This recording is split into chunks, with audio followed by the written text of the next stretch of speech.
To order, we will first call the roll. Mr. Holman, Here. Ms. Lazares, Here. Mr. Grady, Here. Mr. Waters, Here. Ms. Heimstreet, Dr. Mason, Here. and Ms. Silva previously informed staff that she would be unavailable for this evening's meeting. All right, thank you. Next on the agenda is correction and approval of minutes from our last meeting on May 27th, 2025. Are there any objections to the minutes as written? Any objections? No. I'll move approval. Mason. Mr. Holman seconds. All right, it's been moved by Mr. Mason, seconded by Mr. Holman. Seeing no objections, corrections, right? I'm just going to go ahead and declare the minutes approved. Sounds good? Okay. Next on the agenda is number 4, questions and public comment. Individuals who have registered to speak are invited to address the Planning Commission at this time. Please state your name and address and when you're called to make the comment. No action will be taken for items not listed on the agenda. Each speaker is limited to 3 minutes. Please note that if your comments pertain to one of the 3 public hearings coming later, to hold your comments until that time. So this would be just for the items that wouldn't be called upon later on. Is there anyone that has a public comment? Does that make sense? I see people looking around. Okay, seeing no public comment, we will move to the next item on the agenda. Not for the things that are coming up. So not for the items that are coming up. We will hold space for those at that time. Sound good? All right, so seeing no public comment, Drake, do I need to close public comment for that particular? No, okay. We will move on to the next item of the agenda.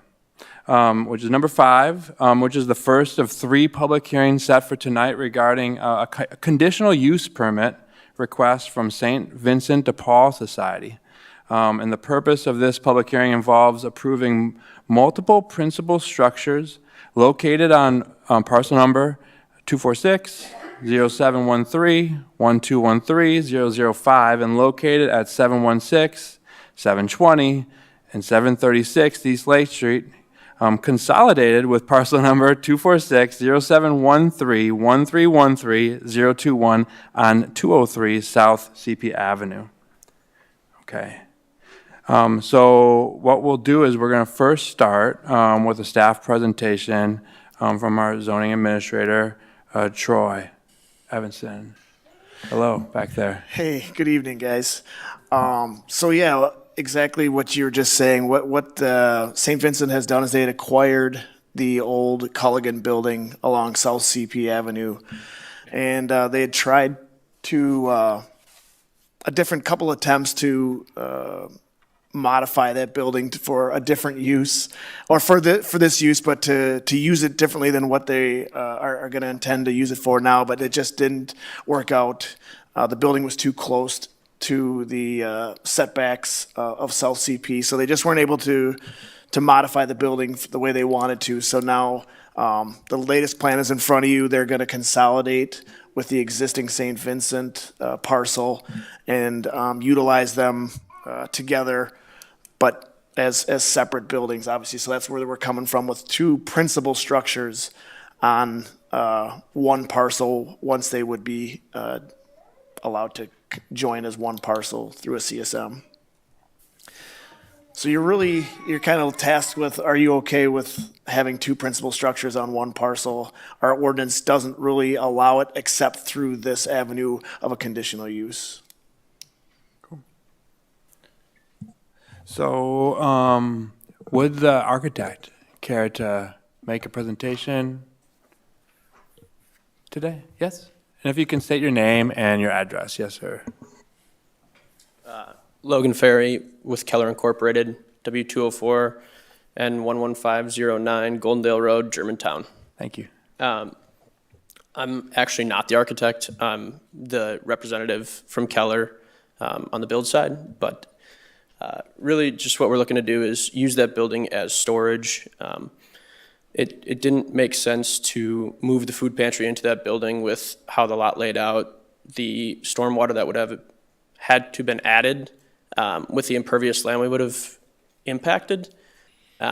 So really we're just looking to be able to connect the two so they can move product from one building to the next and expand the footprint of the food pantry within the building it's in currently.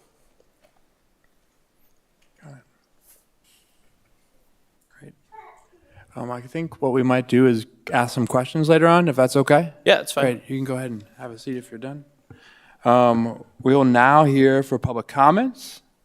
Is there any public comments, that would like to talk about this particular issue today, about St. Vincent Depaul and the renovation, and the two principal structures?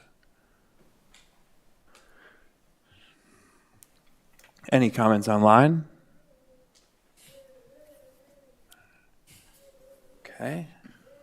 Seeing none, we will close the public comment for this agenda item, 7:06. And we are now on item 7 of our agenda, where our commission can enter into some discussion and ask questions of our staff or our applicant here, and discuss concerns or support of the amendment, or suggest conditions if applicable. Planning Commission, are there any thoughts or anything that you have questions about this particular item?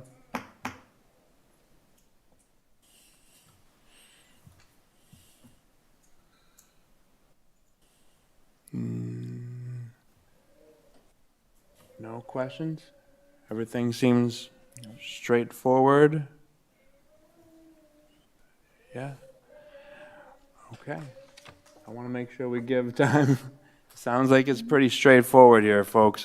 Seeing no input from our commission, I'm willing to make a motion regarding the conditional use permit before us submitted by St. Vincent Depaul Society. Would anyone like to make a motion? I'll make a motion to approve City Council Resolution 25 whatever we will make Yeah. it here. Conditional use permit declaring and finding petitioner St. Vincent Depaul Society conditional use to allow multiple principal structure on one parcel, 720 East Lake Street, Lake Mills, Wisconsin. Mason, second. Okay, so it's been moved by Mr. Waters, and it's been seconded by Mr. Mason, regarding this conditional, for the approval of this conditional use permit. I will ask for a roll call vote. Ms. Lazaris, Aye. Mr. Grady, Aye. Mr. Waters, Aye. Dr. Mason, Aye. Mr. Holman. Aye. Motion passes 5-0. All right, thank you, appreciate you.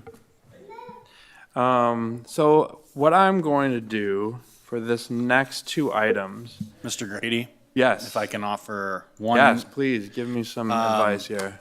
For procedural reasons, I'm actually going to have to ask the commission to do number 9 and number 10 before doing 7 and 8.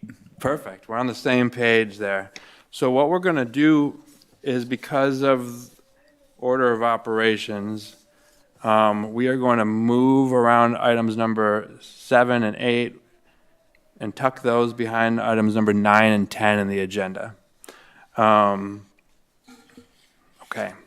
so that being said, this is kind of a two-part operation before us today. And so for the first of the two parts, we will, this particular part of the agenda is about moving from a single-family residential to a multifamily residential for the Northern Management Company's parcel that they own, 245-0714-0734-025, which is located off of East Tyranena Park Road. And so for the First Amendment, we will basically have to amend the comprehensive plan, future land use map for this parcel that is on the agenda before us. The proposed change will convert the existing designation from single-family residential to planned neighborhood. And so what we're going to do is we're going to first get a quick kind of run over by special guest Dustin Wolf. If you could go ahead and provide us some insights today regarding this matter. Thank you. Again, I'm the city's consulting planner. So we're having a little bit of a technical difficulty in sharing things on the screen, and we'll see if we can get that resolved. So this site has been before us over the last kind of 5 or 6 years. This is the vacant piece south of the Rock Lake Luxury Apartments. It is zoned R1, which is single family, and our future land use map shows it for the same, for single family uses. The request is to do a kind of mixed residential development, which is a subsequent agenda item. That would include 2 family units and then a variety of multifamily unit sizes. And to accommodate that, we would need to approve a land use amendment, future land use amendment, for that to happen. Right? The single family district just does not allow for duplexes or for multifamily development of various sizes. So with that, the options available to us are either our multifamily district, which just had multifamily, or our planned neighborhood district. Planned neighborhood is a district that we have mapped elsewhere in the community for future growth areas. The planned neighborhood is just that. It's intended to be an organized planned neighborhood development of a variety of housing types. And not any one specific type. Like as I said, the planned neighborhood could include some single family, could include duplexes, triplexes, 4s and 6s and 8s, and then what we think of as a standard multifamily units of 10s, 12s, or 14s. So again, it does allow a variety of development type, and that's the request being made here. The surrounding land uses to this site are to the south and immediately to the west is within the town of Asselin. It is not in the city limits. So it is a rural residential, if you will, from the town. But within the city to the north is our R3, or our multifamily planned district there. To the east of them is also, again, in the town. It's the county's grounds where they have the sheriff as their range and other county kind of outdoor operations, yard waste type things, et cetera, happening over there. So this is really the edge of the city. To the north of the existing multifamily out there is also the interstate, which is why that initial multifamily district went in up there, was as a buffer to the interstate. So in evaluating whether or not we should change the land use, it really comes back to, is the proposed land use change aligning with some of the key recommendations or goals out of our comprehensive plan? Comprehensive plan is relatively new. That doesn't mean that amendments don't happen. And so we have to look at consistency with the comprehensive plan. From a staff perspective, in our opinions, does it check those boxes? And one of them is the city will disperse multifamily housing throughout the community. That's a first priority here. And this is the only area on this end of town that has multifamily. Nearly a kind of mile away to the west is some multifamily off of Cherokee Path. To the south, not quite a mile, probably 3/4 of a mile, is the Tamarack apartment complexes, and then really the only other larger development is off of 89 down by kind of St. Paul's in that area. There's a couple of new projects down there. So argument can certainly be made that it is dispersing multifamily. Also like to point out that the proposal does have duplexes, so it's not entirely multifamily. Larger multifamily structures should be considered in our planned development district. That is being proposed. It's a later item. That the city continue to enforce its multi-residential site and building design guidelines. Again, that will come out through part of the plan development process. Addressing the missing middle is an important priority of our comprehensive plan.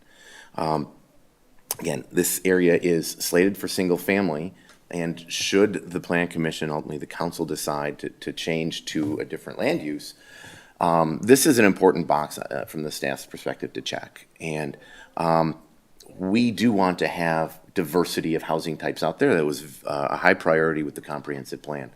I'll say that this is providing some housing products we don't have. We do not have a lot of duplexes or townhouse development side-by-sides within the community. I think that's an important one to have.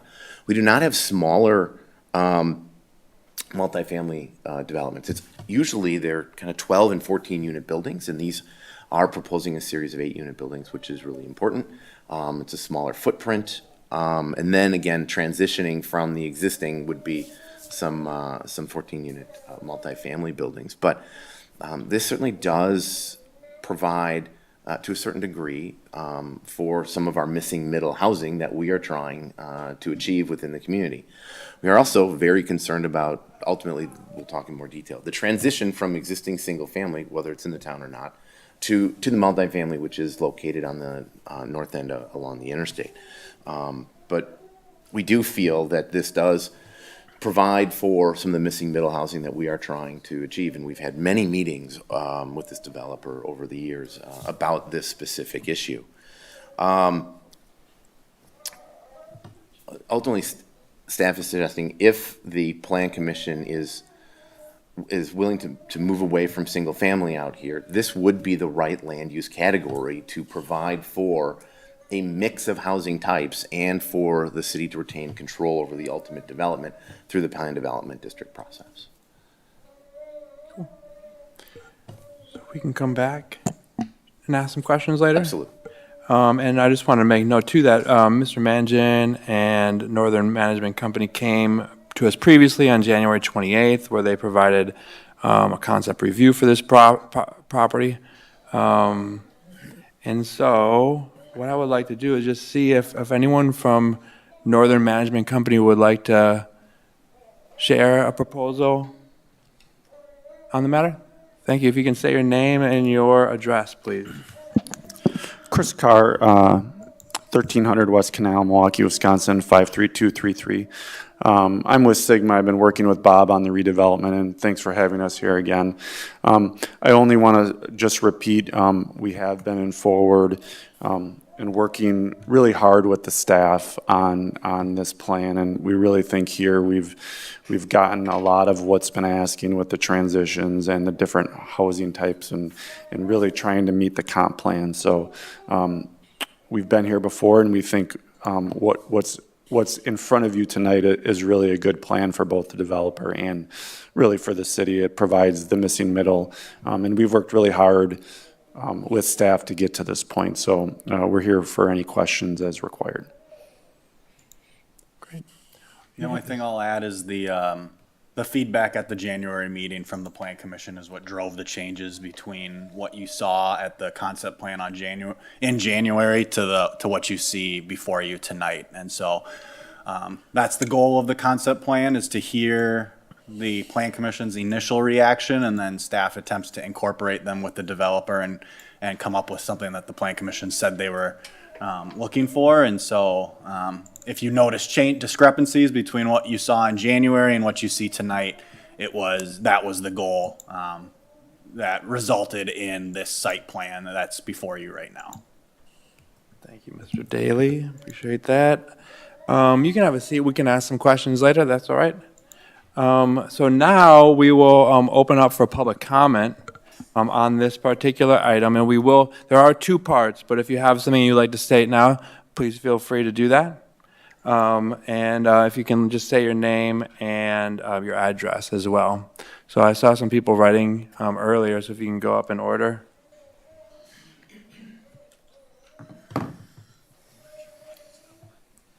My name is Jay Ludeman, W7176 Tyranena Park Road, just south land adjoining this, on 2 parcels of land there. I'm obviously in opposition to this rezoning. This is our 3rd, if not 4th time that we have been here, because this development company continually is trying to change their agreement, the original agreement that allowed them to build that apartment complex down there. We have been fighting them ever since they began, and they have continually delayed the process. They have continually fought the process. They have had no intention of honoring their agreement with the community since they built that very large apartment complex. Had they intended to honor their agreement, this would have already been done. I don't know exactly how many years they've owned it, but we've certainly been here on an average of every 2 to 5 years, and this is our 3rd or 4th time of being here. One of the things this delay has done, it has led to the displacement of the wildlife down there by that massive complex, and they have moved into this parcel. Sandhill cranes, Canadian geese, both of which are protected species by the migratory laws, use that land, nest on that land, and raise their young on that land. In addition, wild turkey, deer, and famously even the black bear that visit our community came through that parcel of land. I just obviously am here to oppose any rezoning of that parcel from R1 to anything greater. In fact, since you brought it up, rezoning, why don't we rezone it for farmland preservation and wildlife protection area and stop all development of that farm field to protect the wildlife that has already been displaced by the very large complex to the north. That's all I really had to say until the gentleman who just gave his not you, but I'm sorry, the fellow in the blue shirt. Mr. Wolf? Yeah. Yeah. You forgot to mention the duplexes immediately to the south of Tyranena Park Road, along the creek and along Tyranena Park Road in the at the entrance on the road coming in. That subdivision has quite a bit of duplexes in it. The entire area from Tyranena Park Road to along the creek is duplexes, and the whole area along Tyranena Park Road is also duplexes. So there's plenty of multifamily housing in that area without having to go to R12 or greater. And given this development company's past history, I guarantee you they're going to come back and want to change this again, because they've already come to this council, at least that we have been invited to at least 3 or 4 times, not to mention what you've already done here in January. So the best way to make people honor their commitment is to hit them with a stick, and that is to take away any development of that property and make it into a wildlife farm preservation area. Thank you. Thank you. I believe there was some other folks that had entered their name. If you can state your name and your address as well. Gene Burrow, W7162, County V, Lake Mills. My concern is just leave it as R1 single-family residence in that area. I kind of agree a little bit what Jay was saying too also. So they've been bringing this up for, I don't know, 3-4 times or whatever. trying to get it to a multi, family or whatever. But my opinion is leave it as R1 and be done with it in that respect. Okay, thank you. Okay, thank you, sir. Thank you for your service. Anyone else?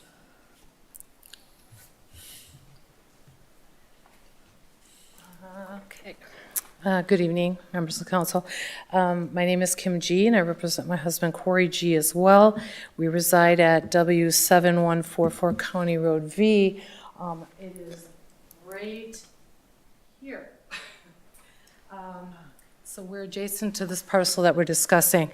I do have a prepared statement, but after hearing what this gentleman was talking about, I just wanted to add, Corey and I are we really like the plan for multi-use neighborhoods. My kids graduated from school here. They couldn't afford housing here. We're about it.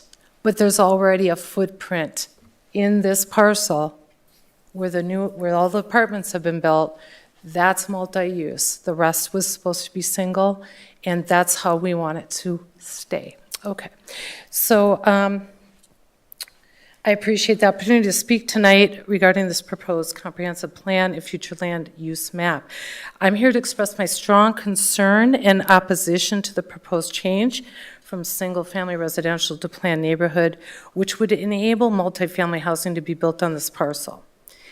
This area was originally designated for single-family use, and over the past few years, Northern Management Company has already been granted approval for a large apartment development in this vicinity, far beyond the original scope. As a 22-year resident, I am seeing firsthand the impacts of this decision. Increased traffic congestion, particularly at the intersection of Tyranena Road and Mulberry Street, where visibility and delays have become a daily safety concern. On my commute home from work, I may find myself behind 13 to 20 cars crossing Mulberry Street since the apartments have been built. A growing imbalance of a housing mix, creating a pocket of dense multifamily housing in what was planned to be a more balanced, low-density residential area. Smart growth means respecting the long-term vision and intent of our comprehensive plan. Changing land use designations parcel by parcel, especially when they repeatedly favor a single developer, undermines that plan and erodes public trust. It's also worth noting that the developer in this case does not have a meaningful tie to Lake Mills beyond the business opportunity this project presents. In 2020, the developer, Mr. Mangan, once told Corey and I that he fills these apartments as fast as he can build them. While increasing the number of multifamily units increases profit, and it's good news for Mr. Mangan, it is even more important for us as a community to be thoughtful about how this development aligns with our values and serves the people who actually live here. Please consider the original planning intent, the character of the neighborhood, and the voices of those who call this area home. I respectfully ask that you vote against this proposed amendment and help preserve a balanced and livable community. Thank you. Thank you. Anyone else that would like to speak? If you can write your name and state it with your address too. Yes. My name is Daniel Bielich, and my address is W7148 County Road V. So I am newer here in the neighborhood. We purchased the home 2 years ago with the knowledge that the region behind the farm field was going to be single-family residency, and that was a major selling factor for why we moved to this land. We have 3 children, 6, 3, and 10 months, and I want to grow them up in a more smaller community, I would say. And moving from single-family to multifamily is less appealing in that instance. But going back to the discussions that my neighbors have had, and which I think are more concerning in that instance, is the wildlife. So I have photos of the turkeys, the cranes on my property in the farm field, and I believe possibly single family might remain, they might stay, but multifamily and really rezoning this land would put detriment impact towards those animals. But the biggest concern is traffic. So the County Road V from the highway, from 94, it's essentially the frontage road. And where this parcel of land exists is between County Road A and County Road B. Anybody that gets off the highway that needs to get to County Road B has to go through County Road V and through this area. Since I've moved in sometime between 6 a.m. to 9 a.m. and evening time, dinner time, it's nearly impossible to get across the stop sign between County Road A and to get across that portion of road. And with the increase of population of making this multifamily would only make that worse. So that I am obviously opposed to rezoning this land and really hope that you guys keep it as residential. Thank you. Thank you. I got just a quick question. Yes. Is County A Mulberry Street? Yes. It is Mulberry Street, okay. Yes. Up until you get to what, the hospital area there, the doctor? Okay, Yeah. thank you. Just trying to get it clear in my head. Yeah. Anyone online? Any comments online? No comments online. Any more comments from the audience today? No more comments. So seeing no more comments, I will close the public comment. 7:31. We are now on item 8 of our agenda, where our commission can enter into some discussion and ask questions of our staff or our applicant and discuss concerns or support for the amendment or suggestions for possible conditions, if applicable. So Planning Commission, any thoughts, concerns, questions that you'd like to state? Go ahead. All right, just a couple of questions. Can you review for us one more time what the original proposal was? And then you said that they've done a lot of work with you guys. So can you reiterate what that work is or was? Yeah, I guess on a broad overview, the original plan for that area is for R14, single-family residential. When the approvals were first granted for the Rock Creek Apartments, that piece of it was rezoned under a PDD, Plan Development District overlay for multifamily, and then this remaining parcel remains zoned R14, single-family residential. As far as, what's gone on since January, the Plan Commission indicated an openness to a change to multifamily in the area, but requested reduced density as well as or reduced unit size, a greater variety of unit sizes. The original proposal was 12s and 14s, I believe. This proposal is now contains up on the screen there a number of duplexes, most of the buildings being 8 units, and then as you get closer to the current multifamily development, you have some 14 unit buildings. And so most of the work that went on from January to tonight was conversations with the developer trying to meet those statements from the Plan Commission to have more transition of housing from less dense to more dense as you moved back through it, reconfiguring the site in order to have the greater variety of building sizes throughout the development. And so that has been what majority of the conversations have been. Dustin, if you have anything to add. Yeah, some of the previous iterations, I would say, were more on the lines of yield plans, really how much could we get in there, and didn't align with what staff felt or the Plan Commission had felt through feedback given at multiple meetings of what would be appropriate or acceptable out there. One of the issues that was raised most often was making it feel like they are their own neighborhood, that they had kind of unifying features. So you can see they have a large kind of central plaza area. There are sidewalks throughout. Obviously, it will connect across Tyranena to get to Fable Park.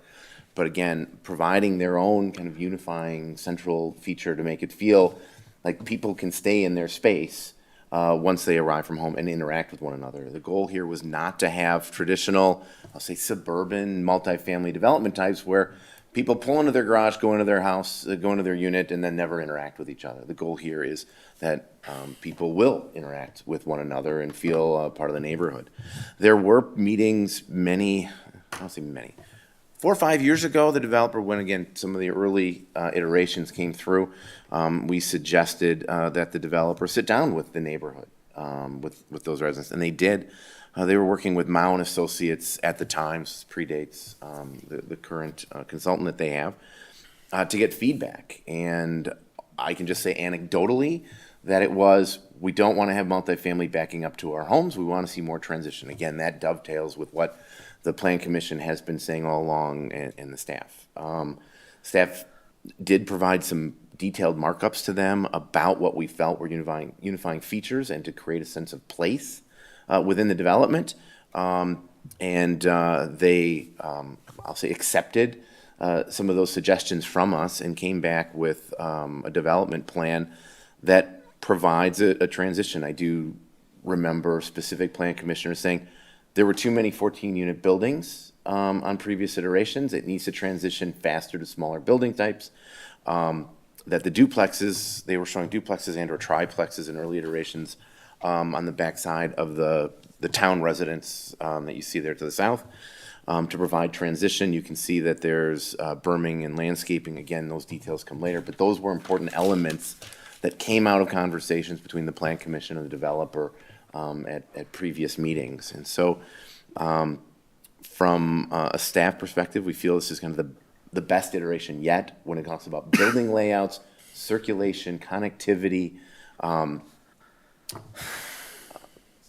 obviously stormwater management, making sure that is addressed out there. So, that's kind of how we've gotten to where we at. We tried to provide a very detailed kind of summary within the memo itself of kind of all the times that it's been to us.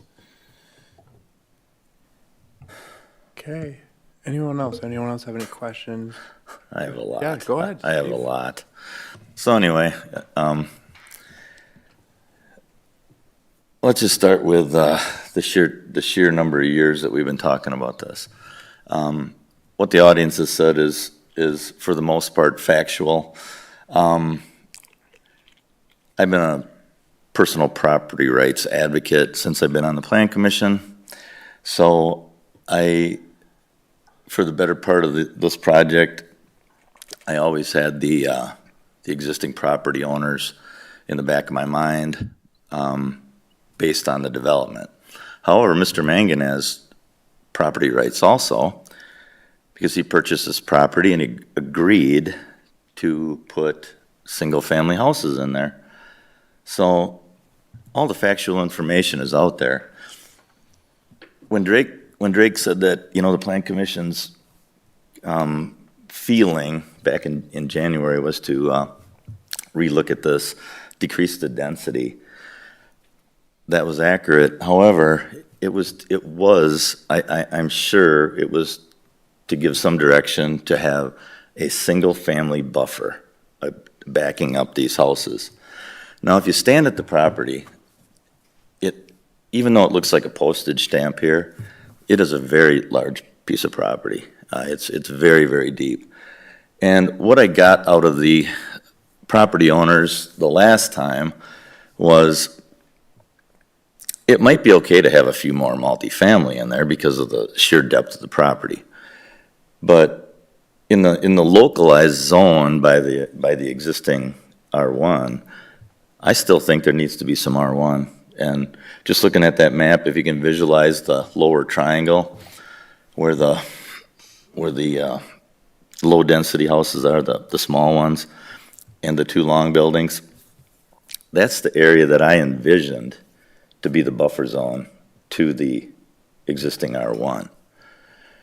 However, the property is very deep, so you back in all those meetings, I think the property owners would agree that I said this. I don't think it would be a tremendous hardship to the property owners to have some more multifamily there. To address the number of vehicles, the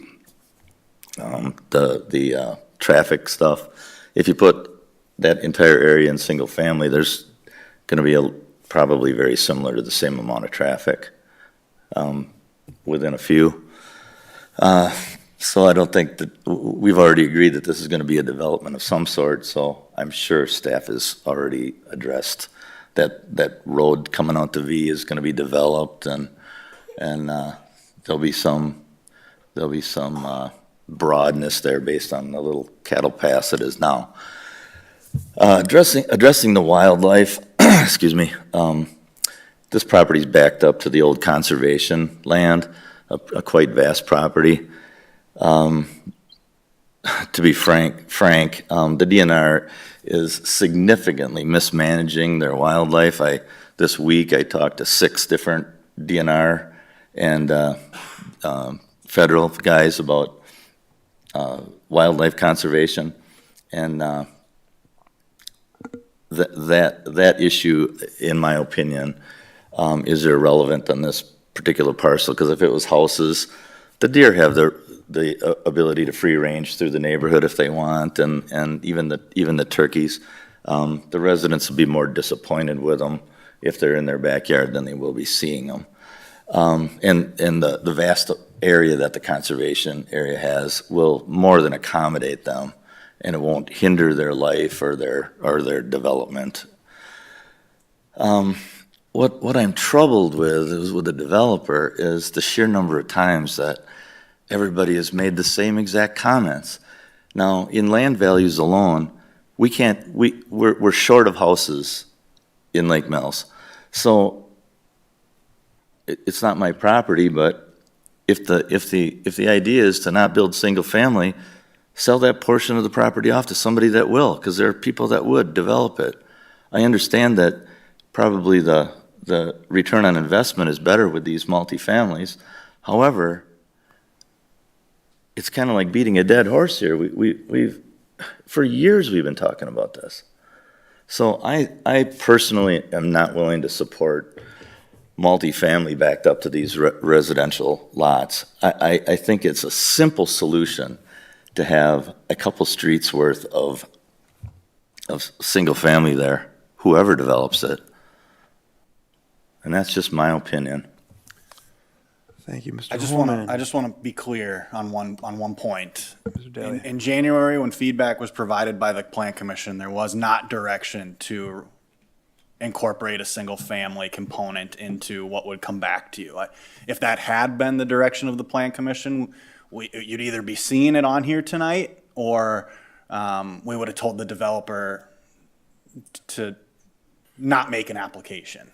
So I just want to be clear that the question was asked in January: is the Plan Commission open to a conversation on this becoming a multifamily development? And the answer at that point was yes. Now, the approval is still your prerogative. You don't have to do anything that you don't want to do. But I just want to be clear that had this Plan Commission told us that it is a non-negotiable to include single-family development in this parcel, it would either be here before you tonight, or the developer wouldn't be here tonight. So I just want to be clear. We take seriously the feedback from the Plan Commission, and we seek to meet the goals that you've laid out for us. If I can just add on a second component to this, right? This first item is about potentially changing the future land use map to a different category, right? Right now, the future land use category is single family, which will only allow single family. The other end of that spectrum is multifamily, which would allow only multifamily, but not duplexes or single family. The request is to go to planned neighborhood, which allows for single family, duplexes, triplexes, various larger footprint multifamily, okay? Should the commission choose to hypothetically approve or recommend approval of the future land use amendment to planned neighborhood, that does not in and of itself approve the rezoning, which is the second item tonight. So I'll say you can absolutely deny the future land use request within your prerogative, or you could approve it. I just want to make to go to planned neighborhood, I just want to make it clear, that does not necessarily mean even this, what is being proposed in this layout that you're seeing here is approved. You could approve the future land use amendment to planned neighborhood and still say, we want XYZ changes to the planned development district layout as being proposed. So one does not necessarily mean the other is Thank an you. automatic approval. And that's why we changed the agenda. Thank you. Can I just have a follow-up? It's unfortunate that my comments were taken in that context, Drake. I'm not saying that you weren't listening. What I was saying is that there was so much dialogue about single-family buffering the houses, and I'm sure I did say that I would support more additional multifamily. I just wasn't clear enough to say that it had to be a single-family buffer against the existing houses. So I'd like to clarify that my comments didn't mean to be offensive to staff, because we need the staff to get this right, and I apologize for that comment. Okay. Any other questions or comments? Yes, sir, Mr. Waters. Is there a parkland dedicated here? No, sorry. There is not parkland specifically dedicated to the public here. They are providing parkland per our code for their development, meaning recreational space. The next piece, really part of the precise implementation plan really gets into the details of that. So the next item would be the general development plan. So they would still be required to pay your parkland dedication or your park improvement fee and a fee in lieu of dedication as a part of any building permit process that would come in the future. But this is not proposed as public parkland that would be dedicated to the city, Okay, which is standard for multifamily projects. okay. Great. And So, to speak about the zoning, I guess, R1, it sounds like what I'm hearing here is that was how this land was designated when the original complex was built. Was there some type of a agreement that that's what would happen here in the future? What was the thought there at the time?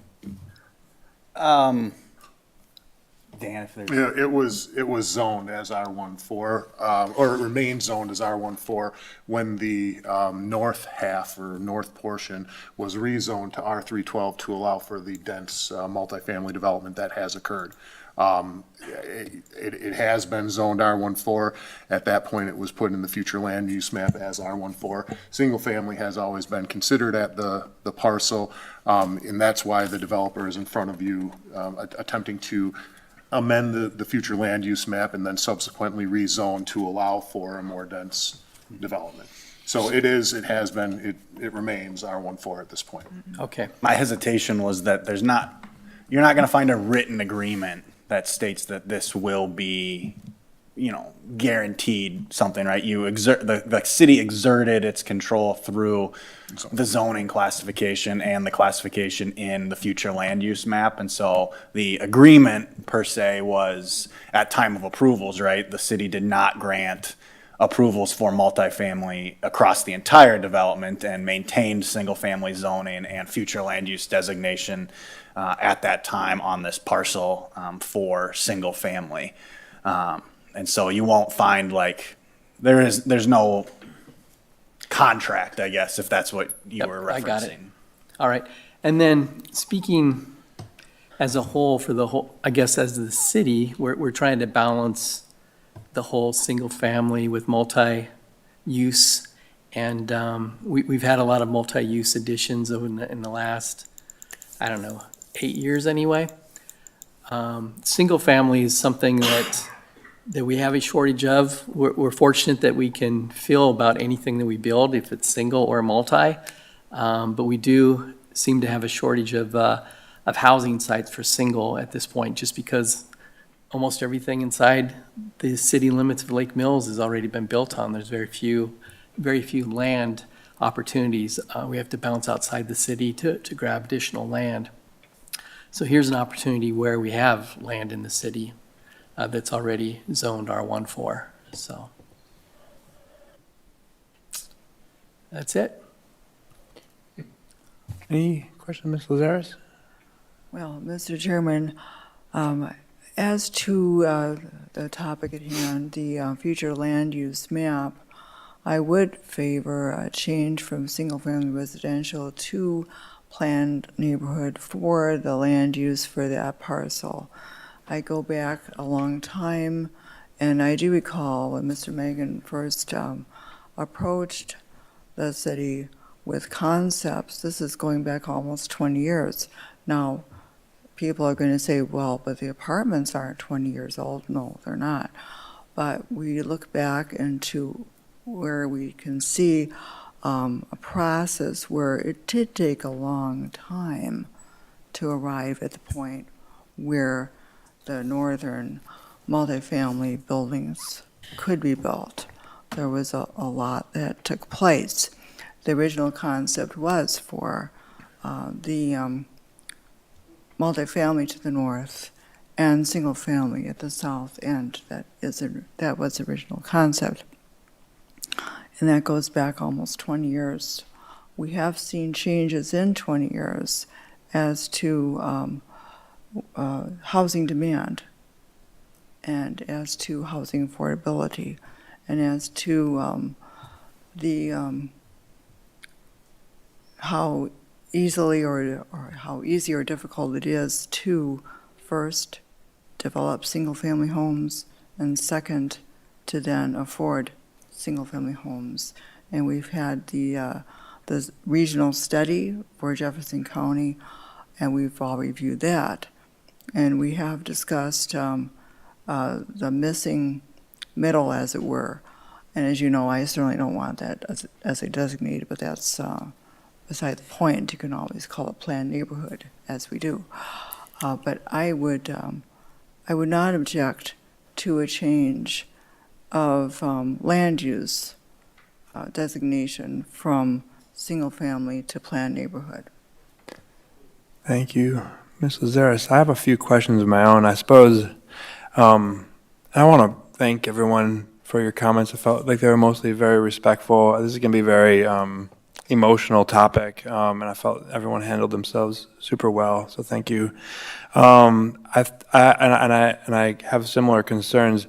I guess my couple thoughts, and I don't know where to place some of these questions, so I apologize.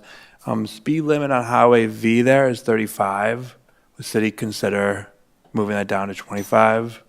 It's not our jurisdiction. It's a county road. Got it. So we'd have to go through the county in order to make that change? Got it. Sidewalks on that side of the street, I don't believe are there. I'm sorry. They're on the other side of the street. There. On County V, I'm sorry. Sorry, yeah, the city just completed the sidewalk that runs along Fayetteville, et cetera, and there'll be a connection here. Again, it's a county road. The city could, if it was feeling very altruistic, go and put sidewalk in. It generally doesn't do that in town properties because you can't assess them for it. So that's why there wouldn't be sidewalk in front of the town. All of the single family that is on the south end of this and along V is all in the town. It's not in the city. Oh, see. Okay, thank you. There's, it's always difficult to balance about who you're putting out as far as the current homeowners and what they knew regarding single family and then changing the game on them a little bit, I think is not a light topic. I'm mostly concerned about that house on the south side of what that driveway is. I think our friend spoke, yep.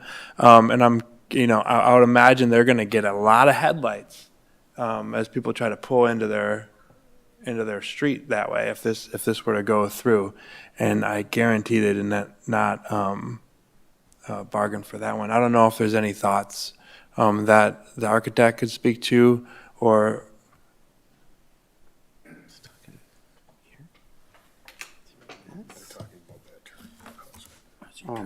I believe That's that's just a driveway right now, right? a platted road there. So there is a current platted road that exists there.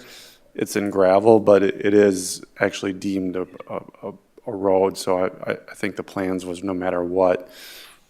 I think from the traffic, the plan commissioner comment is exactly right. From a single family to a multifamily, although it seems much denser, it's really not much different. So if this goes to single family, there's going to be a road that goes there, and it's generally going to have the same amount of traffic. You can see we really tried. There is a decent amount of landscaping on the north side of that that house there, and then we've added some additional landscape to help screen them from the larger buildings. I think if you look at really on the south edge of how an existing residential parcel along the county road, they are not really going to feel any difference from a side-by-side, 1-story, 1.5-story duplex to a single-family home. The density that they are feeling there is no different than a single-family home, and we're doing that for a specific reason. Bob has never developed those in the past prior. It's really meant to do something here, and we talked about these are predominantly, it's a ranch set up for very well for maybe a senior who doesn't want to do it, very less. That's what apartments are primarily, that's why they're popular, less lawn work. So we really tried hard to make this feel, and I would argue that whether it is a side-by-side apartment or a single-family home, the feeling of those neighbors on those parcels, there's very little difference. A person could build a 2.5-story. We're proposing 1-story ranches with a pitched roof. We worked very hard to do that. And to have that feeling, it's hard to see, but we left off 60 feet on our back property line to put a berm there with trees on top. If that's a single-family lot, they will not be doing that. We really tried to get that transition of doing that. We were in front of this group. Single-family development is extremely difficult financially right now for anyone to build public roads and public streets and to get it done. That's one of the reasons why the lots are empty. It's a very challenging way to do it.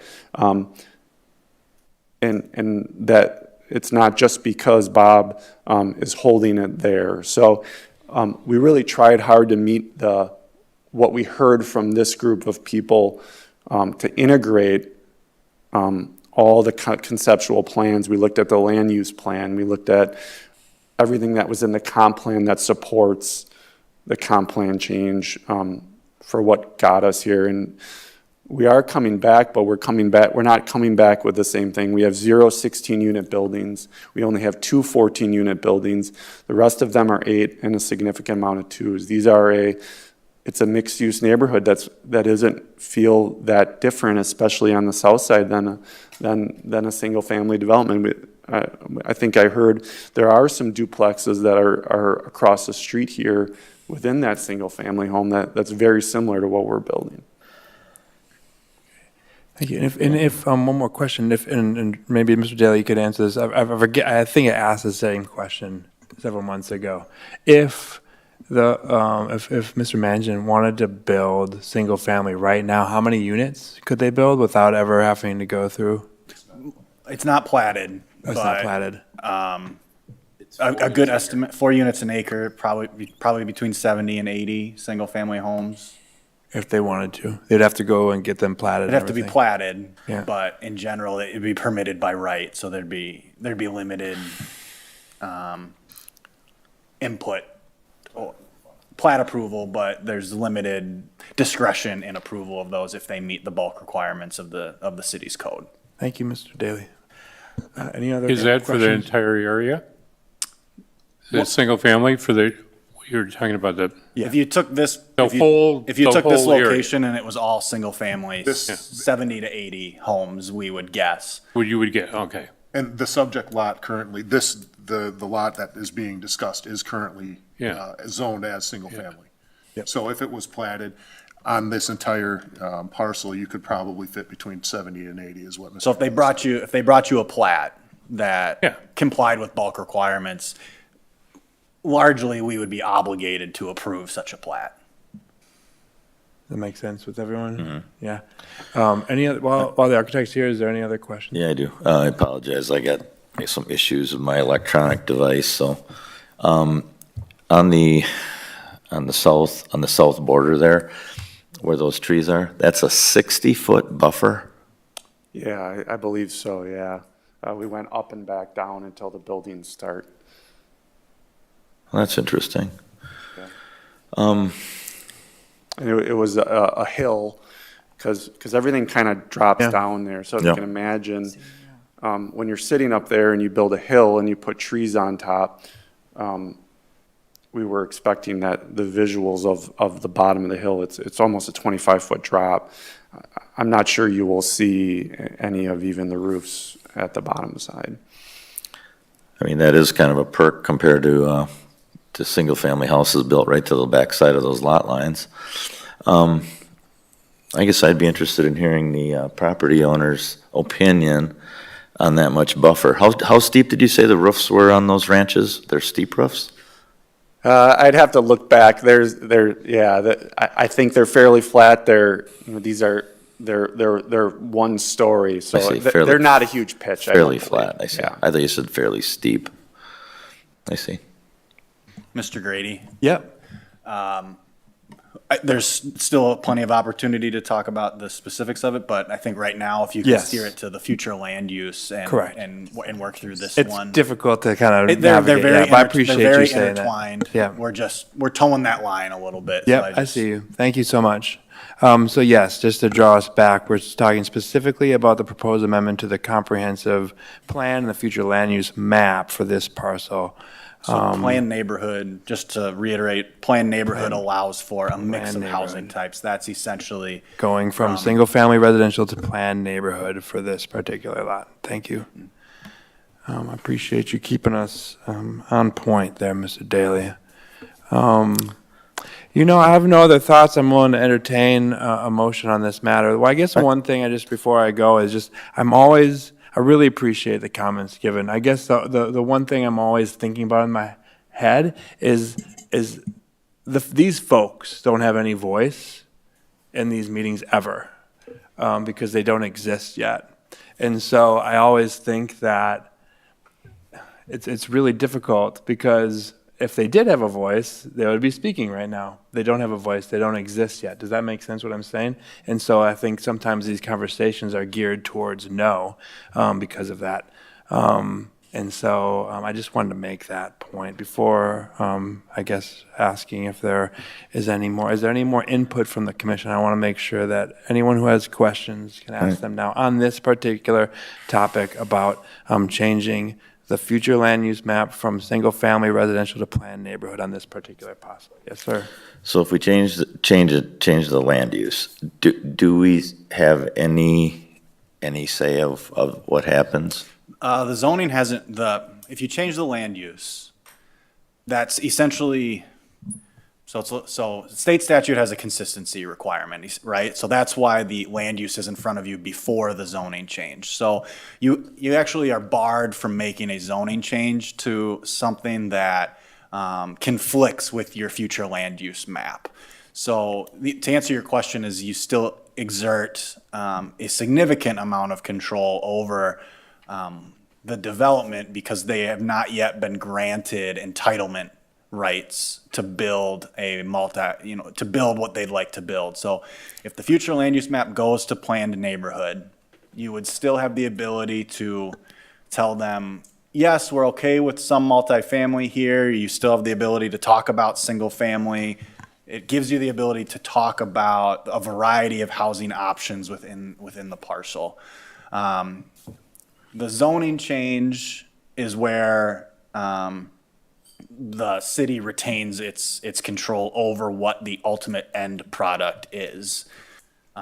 So yes, you still maintain control over what you'd like to see here, with the exception of someone could still come in until the zoning is changed and say, I'm gonna build all R14 single family zoning, fully compliant, here's the plat.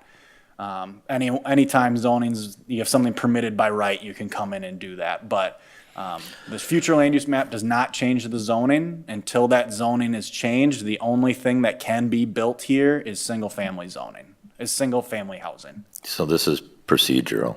Yeah. It is, if this plan commission's desire is only single-family development on this parcel, then you should leave it as single-family zoning. It's procedural in that if you want to do something other than single-family, you have to take a step to amend your future land use map, because you can't change the zoning of a parcel to something that does not match your future land use map. That's state statute.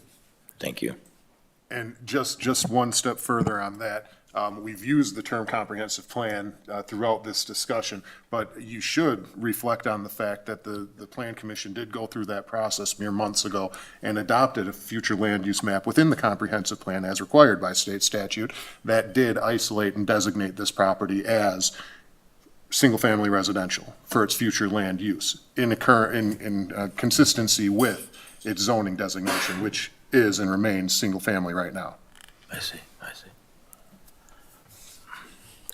Any other public comments, input from the commission? Any other inputs, questions on this particular topic about the future land use map? Okay. Seeing none, I'm willing to ask a request if anyone would like to make a motion regarding the proposed amendment to the comprehensive plan and future land use map brought to us by the Northern Management Company. I move approval of motion 25-7 future land use map.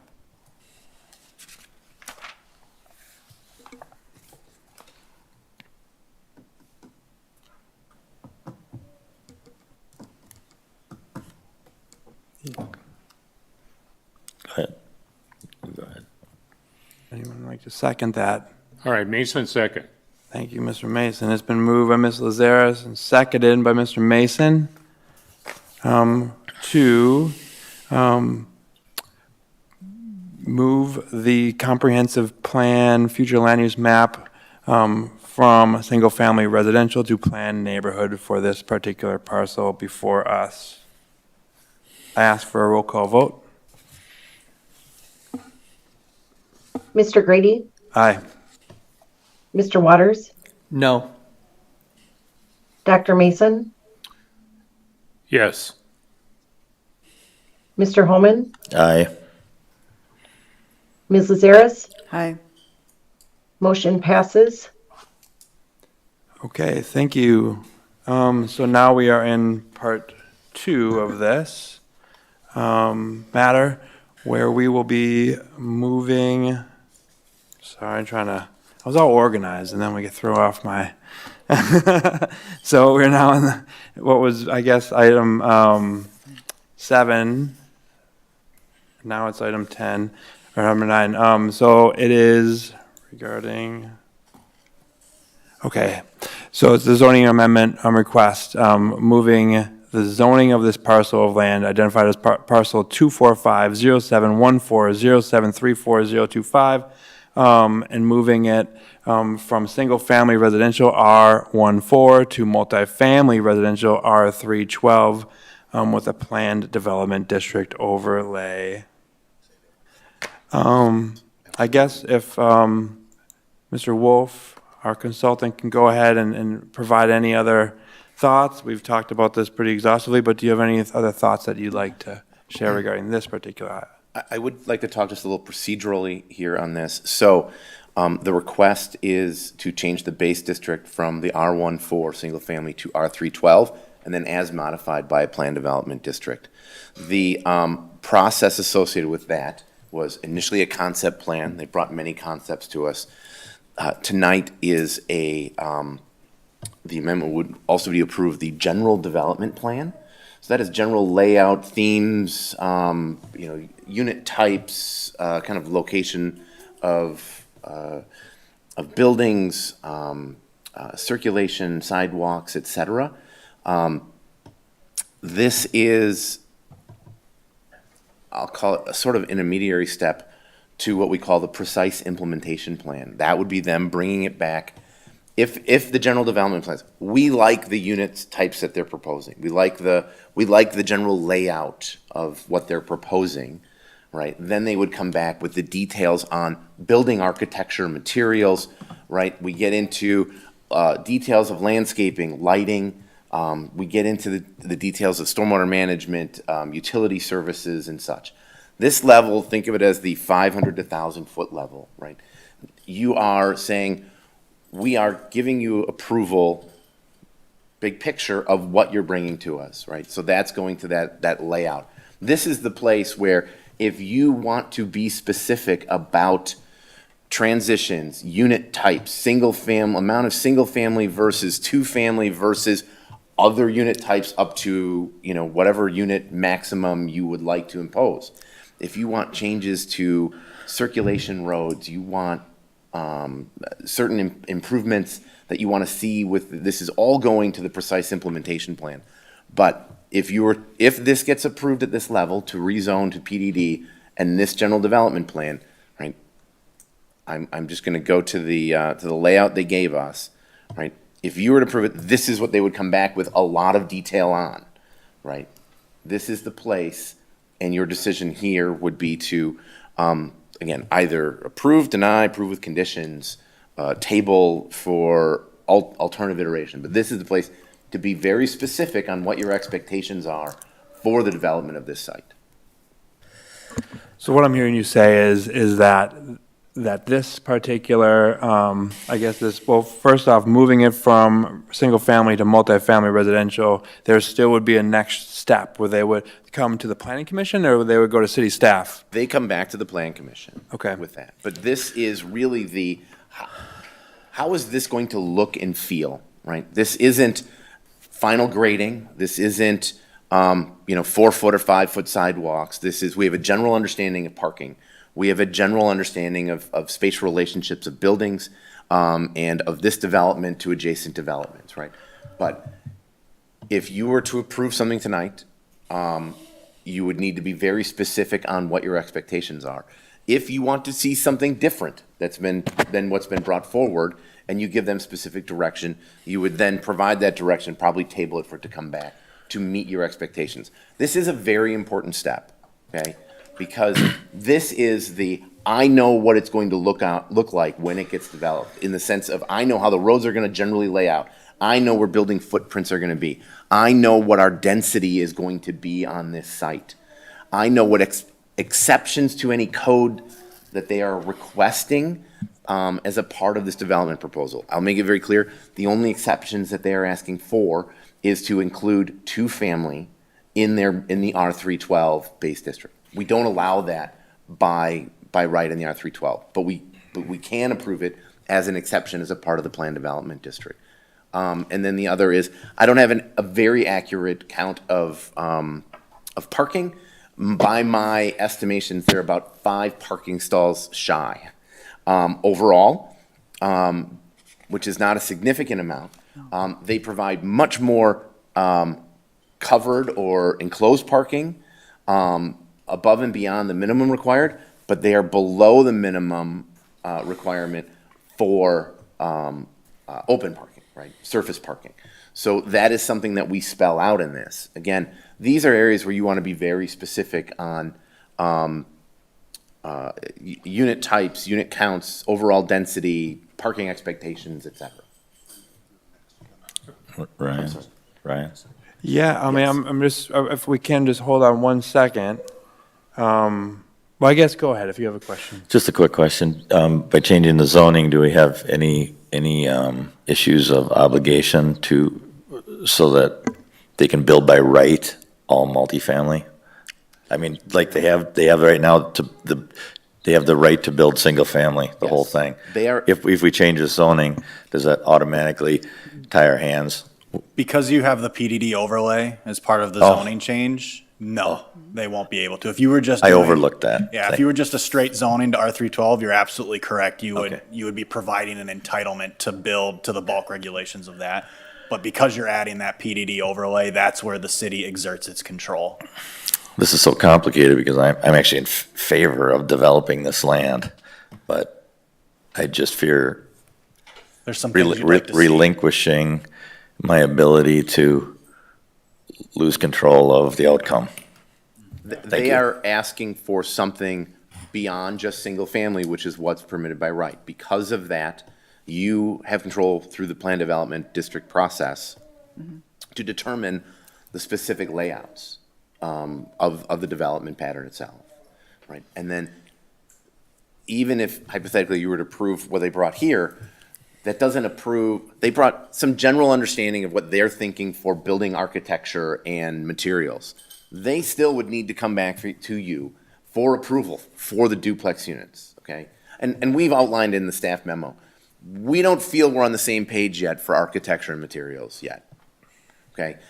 The focus for us here is the layout, the spatial relationships, the key items, making sure that there are sidewalks throughout, that there is a unified kind of public space for the development, a unifying recreational space that defines kind of a neighborhood here. But this is where you should provide very specific direction on what you expect to see for the layout of this site. And maybe I could just, when it's appropriate, just go over kind of how we ended up here so we can give a layout, because we have done a few on it. For example, the berm, I just want to make sure the Plan Commission is aware of some reasons why staff did some things recommended and why we thought it made sense. So, but I can, whenever you guys seem appropriate, I'll just do a quick overview of what we did. And Right now is a great time. I apologize for interrupting. Mr. Grady, before the developer gets to that point, I would encourage you to call for public comment under the public hearing. I was going to do that following. Is that not appropriate? I believe that the public hearing comments should come. Before the, We would typically have them after the staff presentation so that the public can make a comment and then you could ask questions of the developer. I suppose if you really want to have the developer presentation first, you could do so, but we are in the public hearing fair enough. portion Fair of it enough. right Fair enough. That sounds great. Appreciate your wisdom there. So what we'll do is we'll now hear more public comments. If you all would like to address the Planning Commission, please come to the podium on this specific item of the agenda that is moving from single-family residential R14 to multifamily residential R312. Yes, if you can say your name again and your address. Thanks. My name is Kim G. I live at W7144 County Road V. I'm in that corner right there where all the traffic is funneling to my house. This is the first time I've seen this plan, unfortunately, but I'm seeing lights coming into my living room, lights coming into my bedroom. I mean, this is it right here. This is my house right here. I see this, I see this. I'm sorry, I can't hear without the microphone. Yeah. I don't think I like this. And then I don't know, the building that's to the north of us is, how many units is that, is my question. Not sure if can we do a back and forth? Is that okay? Or, 8. Okay. well, I guess I don't understand what the density is of this. What's the population that could possibly live in this area on top of the apartments that are already have been approved for this developer? I don't know what the population is that's about to come into my neighborhood. Well, we can bring that question. I'll ask that question later on. Yes, And ma'am. my other concerns is about lighting, and in my spot specifically doesn't look ideal in this plan, but I understand that this is just a plan, but I do have concerns about it. Thank you, Ms. G. We'll get to those questions. Thank you. Yes. You can say your name and your address, please. Jay Ludeman, W7176. I guess we're using County Highway V instead of Tyranena Park Road. same address.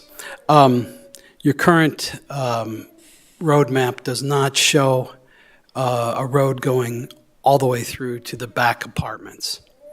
Right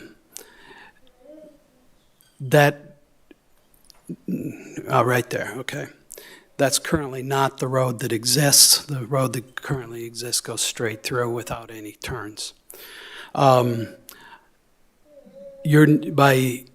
caving into this developer from R1 to multifamily, you have given him the opportunity to eliminate all single-family homes. Your comments, ma'am, I'm sorry I don't know your name, of not being able to afford single-family homes, you certainly can't afford them if you don't build them. You have allowed this developer to convince you all to come back again and again, as his MO has appreciated, to pretty soon these are going to be our 16s or our 20s. You've opened yourself up. This guy has proven himself to not be honest and not be straightforward with both the Planning Commission or the City Council by his repeated attempts to do what you have allowed him to do tonight. I would certainly encourage you to reconsider putting R1s in as a buffer zone into this property.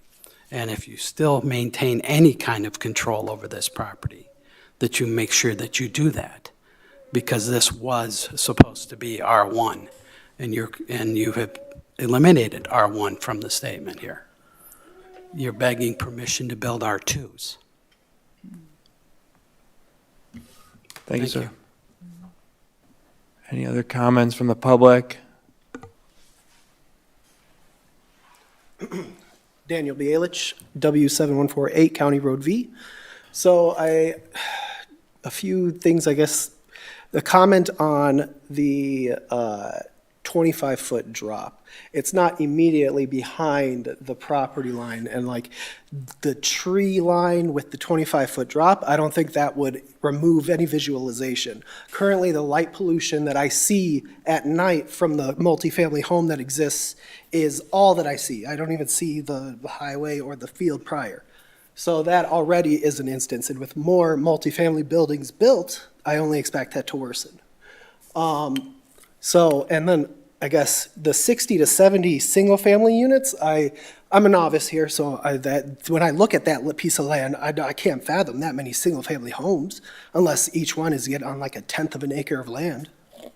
But then I also question how so obviously the multifamily homes down has the sewer, but we have well water, septic, and I wonder what, I guess the design for that is. Do we have to drill through our land to get the septic built to get to them? Or is it going to be hijacked and go uphill from the multifamily homes already? Whereas single-family homes could be built with existing well water septic systems and not have to worry about that. Make sure we ask that question as well. Thank you. Thank you. Any other public comments online in the audience? No more public comments? I want to make sure everyone's voice is respected here. Okay. I'm seeing no more public comments. I will close the public comment at 8:23. Is it okay if we bring, and I guess before we do bring the architect up, there were some questions that I would like to ask, if that's okay. Number one, density for this area. The density on this plan. So the density proposed here overall is a little over 9 units an acre. The single family, if it was just pure single family, about 4.3 units an acre. So it is certainly double that because you do have some larger units. That is still a discussion item for you as a commission to decide on appropriateness, right? If you change the composition of the units, right, that's going to change the density. So we have expressed to Mr. Mangan in the past that the concern is about good site design, right? Good building design, and making it seem like we're not putting 10 pounds of stuff in a 5-pound bag. But, and it's taken many iterations to get to this level, based on the feedback that we've gotten today. But we've heard some different things from you tonight, so again, I leave that to you to provide clear direction to the applicant. Okay. Lighting was asked, if you could give us some specifics around that. So we have we actually have a very restrictive lighting code that has maxes and mins. It is based on the Illumination Engineering Society of America's standards. They're the experts who do this across the country. But it says we can't have hotspots. Hotspots are generally anything that's approaching 10 foot candles. Usually you only need about 2 to 3 foot candles to make sure something is well illuminated and safe. These developments don't typically have a lot of standalone like parking lot lighting. They usually have pedestrian scale lighting or sconce lighting on the units. So I will say this is the first we've heard of lighting issues on that development. We've also had some other recent multifamily developments, Summer Ridge most notably, just to the south of this. We've not received any lighting complaints on that. Or the North Oak development on the south side of town, or Drumlin Crossing. So again, these are issues that do get hammered out as part of the precise implementation plan, but there are very specific lighting requirements and photometrics that have to be met. That's a great point, as lighting does come up repeatedly, but it's good to know that people haven't complained about all those topics prior, all those buildings since. I guess there was one more about the impact on well and septic. Is there any? It'll connect to city water and city sewer. For those that live on. As far as exact locations, that would be approved likely during the precise implementation plan approval, during when full engineering is done. But there are rights of way and easements that the developer may have to grant, exactly where it would come from, whether it comes from the existing infrastructure they've installed at the multifamily development up top, or what the elevations may look like, or if any portion of it is coming from elsewhere. It's a requirement to be on city sewer and city water, and so they will have to find a way to comply with that, regardless of what development is approved. And for those that currently live on well and septic? They're not city residents. Yeah, but would this impact the I don't know, the amount of water that would be in those areas, or? Developments are required by city code to manage their own stormwater internally without an impact on surrounding property owners, and so that's a requirement, a condition of approval as well, that stormwater is managed on the site in which they're building. I think he's talking about the effect on wells or septic. Oh, the effect on wells and septics? Yeah. No, there shouldn't be an impact because will all be on the city water and sewer system.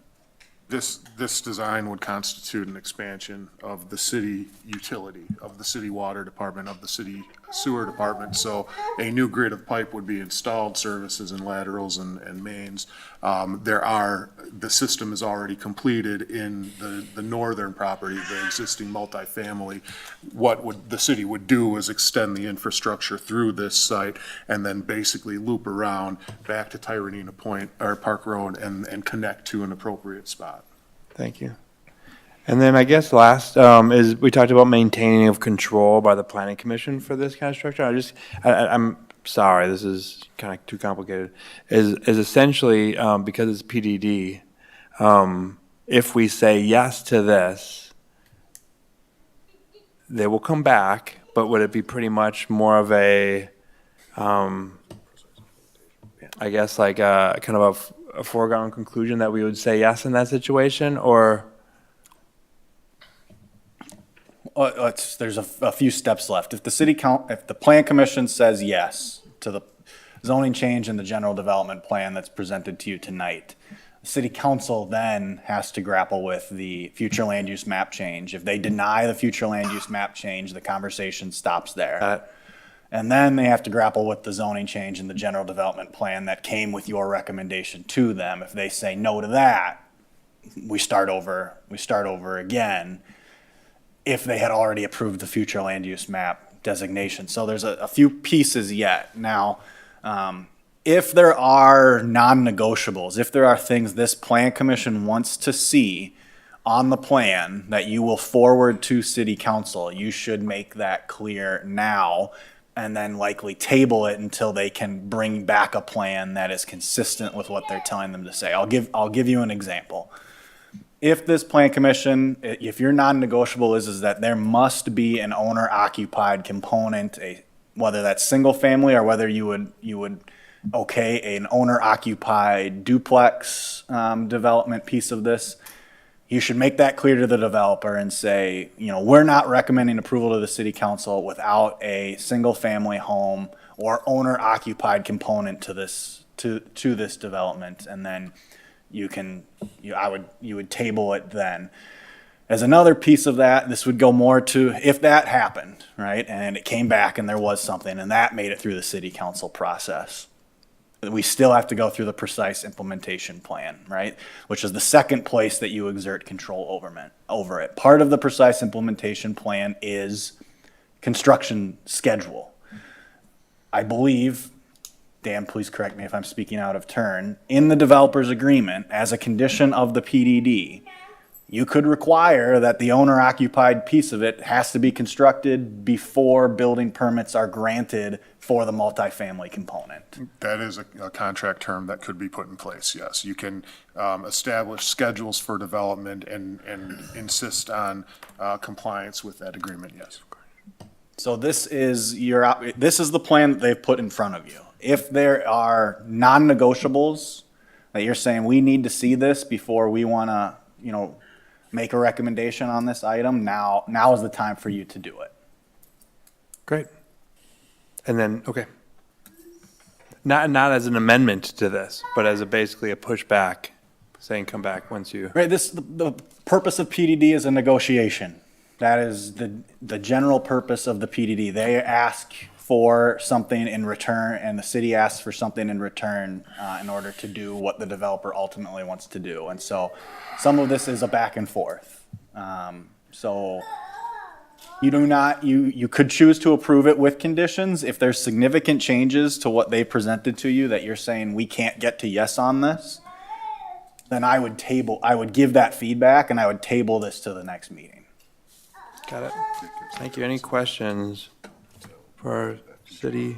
I have questions, but we're Yep. going to let the architects talk. Yeah, I guess if that's all right, would that? Can I? Go ahead, yeah. Is there anything? First, I'm wrestling with the single family versus multiple family. Okay, and I agree with Mr. Holman that I don't want to lose control of this thing. But my question is, going back, way back, when the original apartments were approved, wasn't there some kind of, ratio, algorithm or something in place that for X number of apartments, you had X number of single-family homes built? R14. It was zoned R14, which has specific limits on density. Single family must have certain size lots. That's how we kind of use that computation, 4.3 per acre. R312 allows 12 units per lot, or per acre, excuse me. So in the process of rezoning that northern portion and creating 144 units, this area was isolated and identified as the single family component of that. Okay, that's what I thought. Okay. And I'll add, that's why the PDD route is being chosen right now. They're negotiating from all single family to something other than all single Yes, family. yeah, I agree that, I understand that. I also understand or remember very distinctly the last time the developers and/or owner came in here they said very flatly that I can't build a single-family unit and make any money on it. Yeah, I guess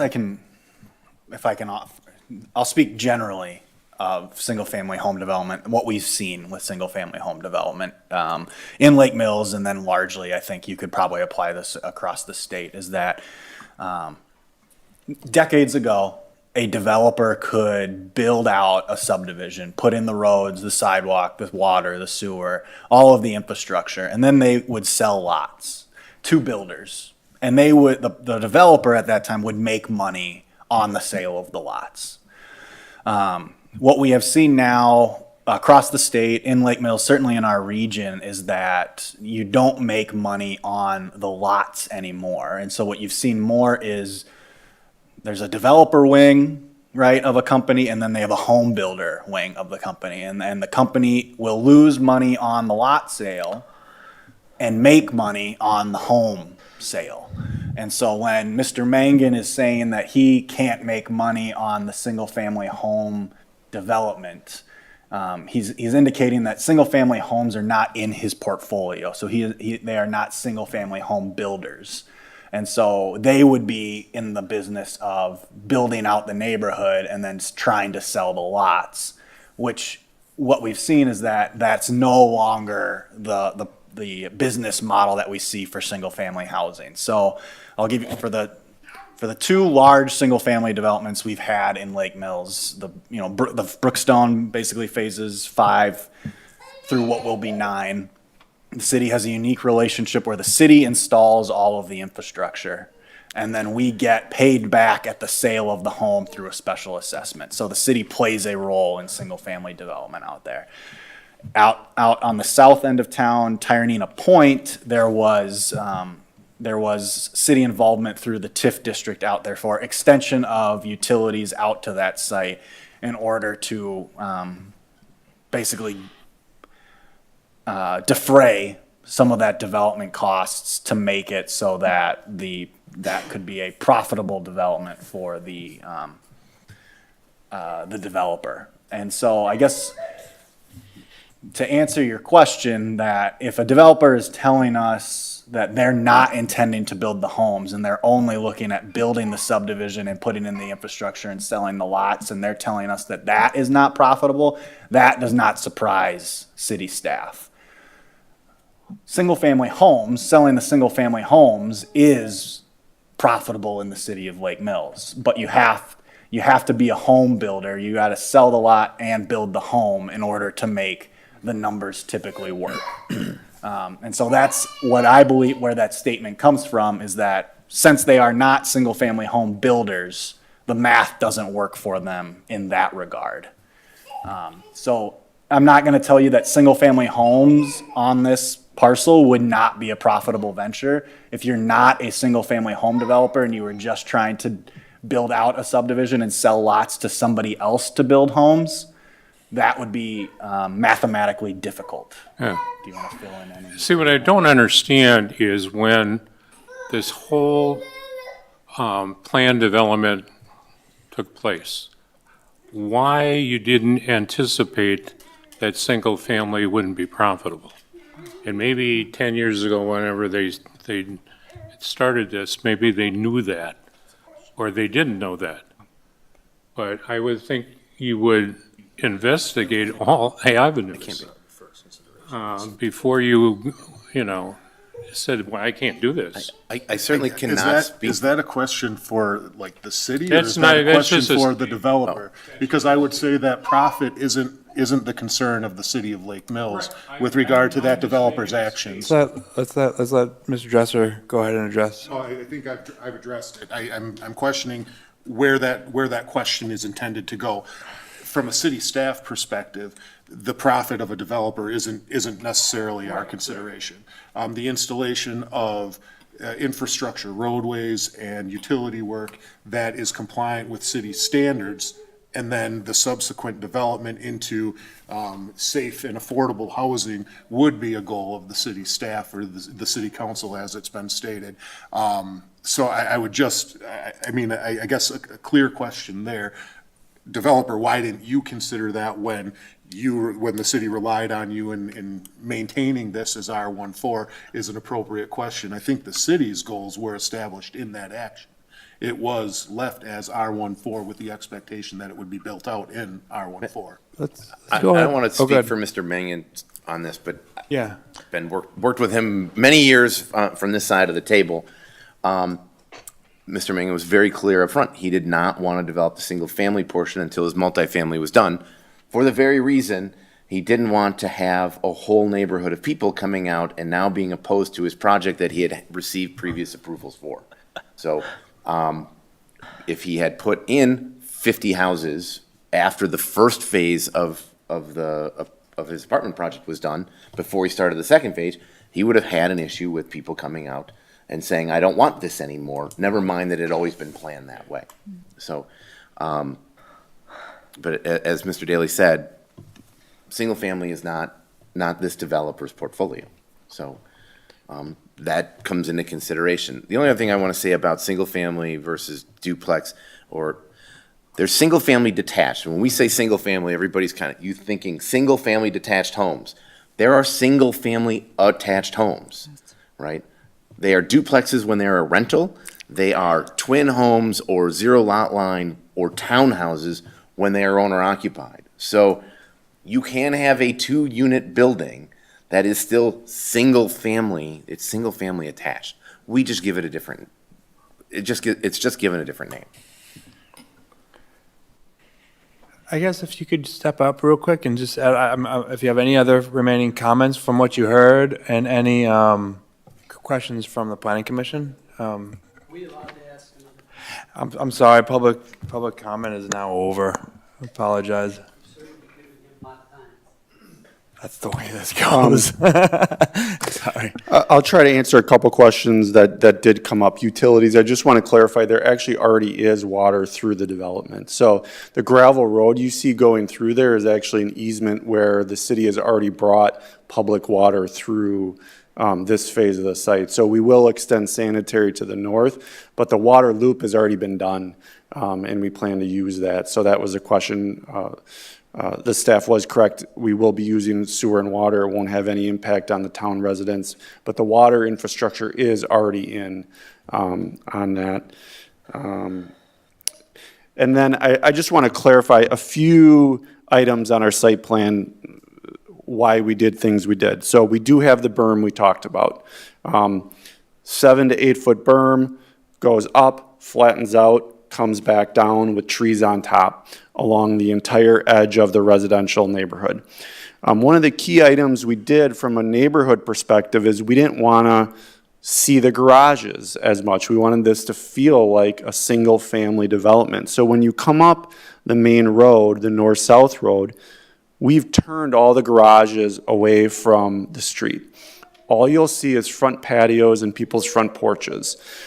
If you compare that to the other project, you see a lot of garages. All the garages on the east side are facing the conservation easement, and that's where the garages are. So if you can imagine coming into this development from the north, you're going to see front doors and front patios of people sitting there. And we've really moved the garages and the parking off the street. It is going to feel more like a neighborhood. Something we've worked very closely with staff on trying to do that. That's kind of our main north-south. So I wanted to do that interconnected sidewalks. We've connected paths along the road, and then we also have a walking path behind the side-by-sides and around there. So we have more of an urban feel when you're walking around the street.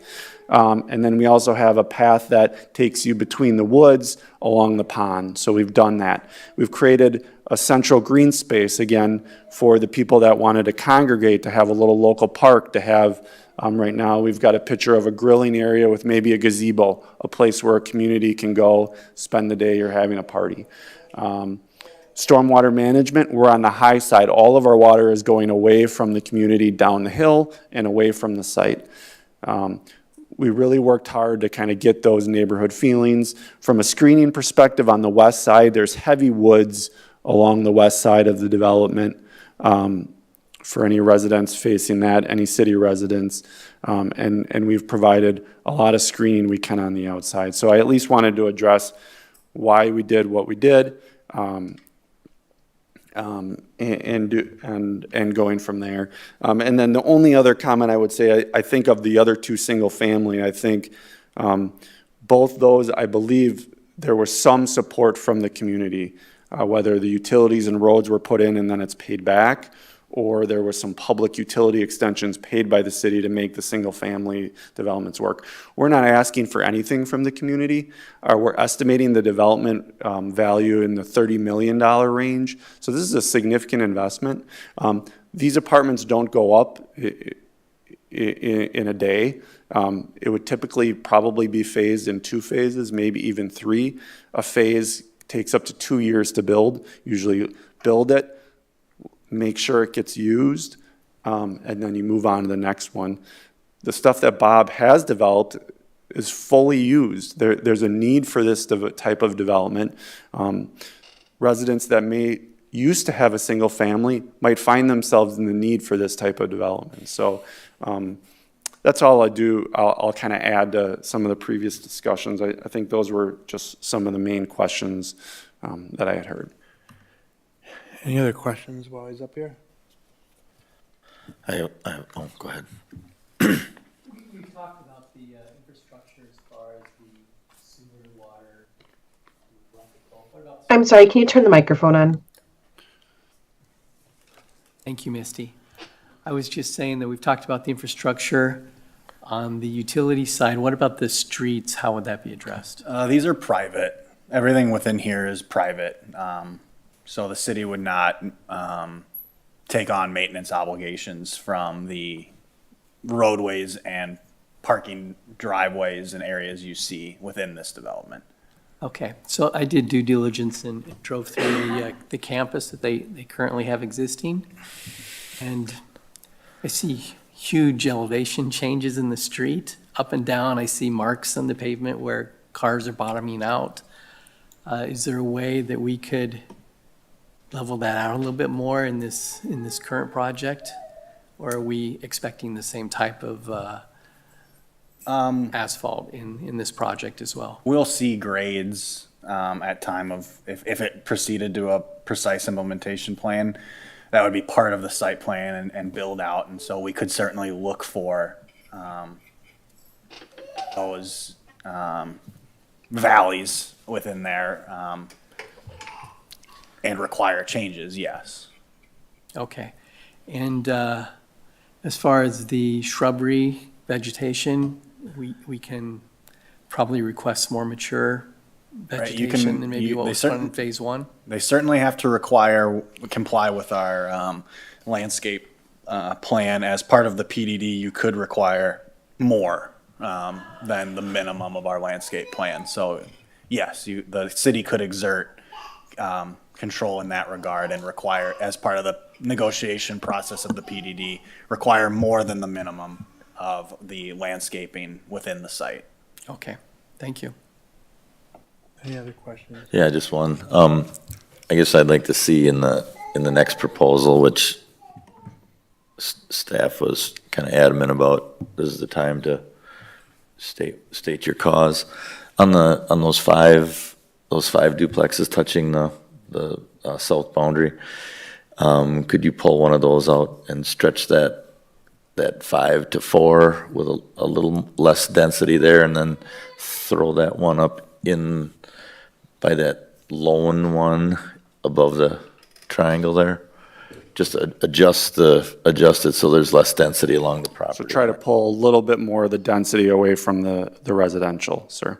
Yeah, Okay. and I guess eventually my recommendation is going to be to table for some further review. I'd like to investigate some things, but also bring some kind of idea what these buildings will look like along property lines.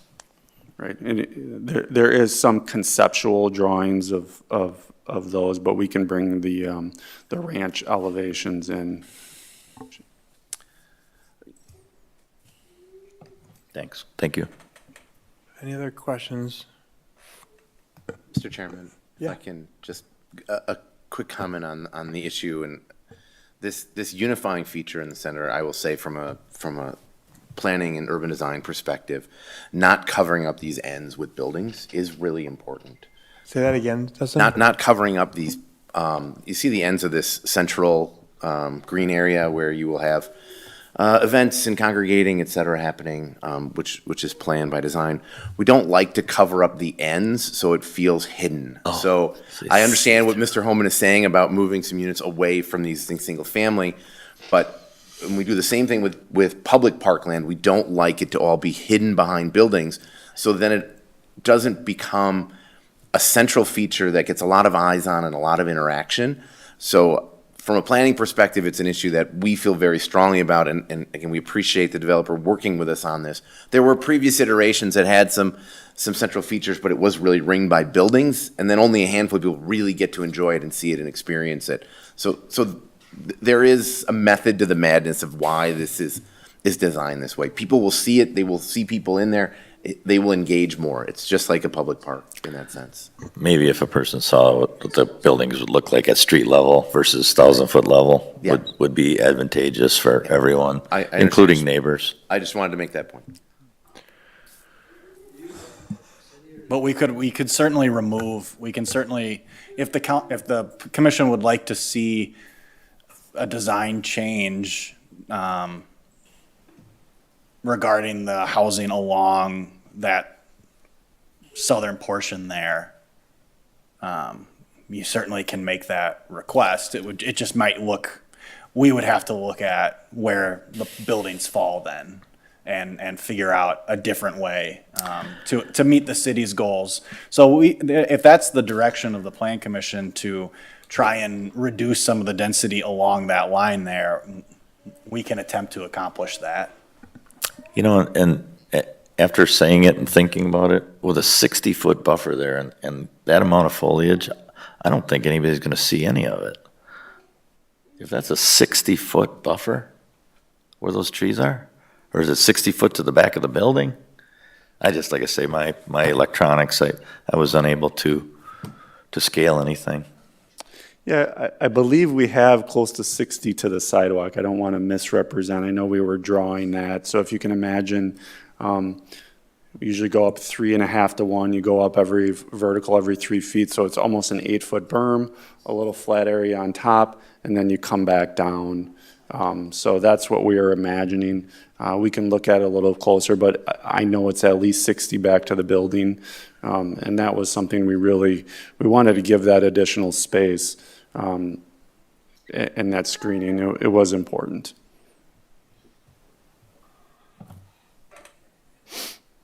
Okay, any other questions regarding this? Mr. Waters, Mr. Mason? Mr. Zares?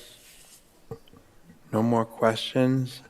So again, we are on the topic of moving this parcel 245071407340025. You all have it all in front of you. Moving from single-family residential to multifamily residential, R312, with a planned development district overlay.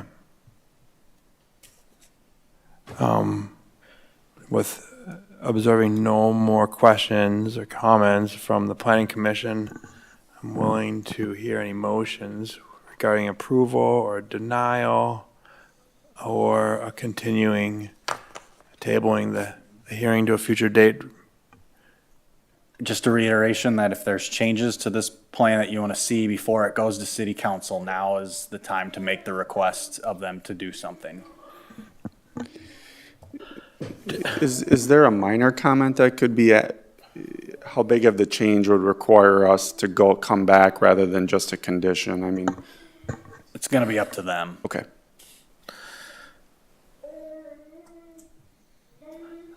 I guess I just don't know what to do. I guess I don't know if we move to make a motion to act on it, and then when do we have the opportunity to table to get more information? Sure, I guess I'll try and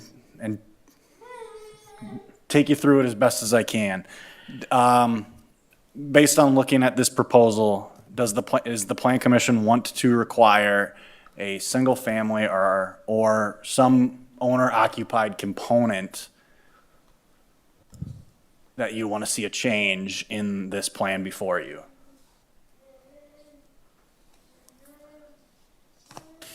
What if you, my problem is I need to visit the site, so how can I make that? You can, How can I make that vote? I personally need to visit the site. you can always make a motion to table, and it would come back at the next meeting.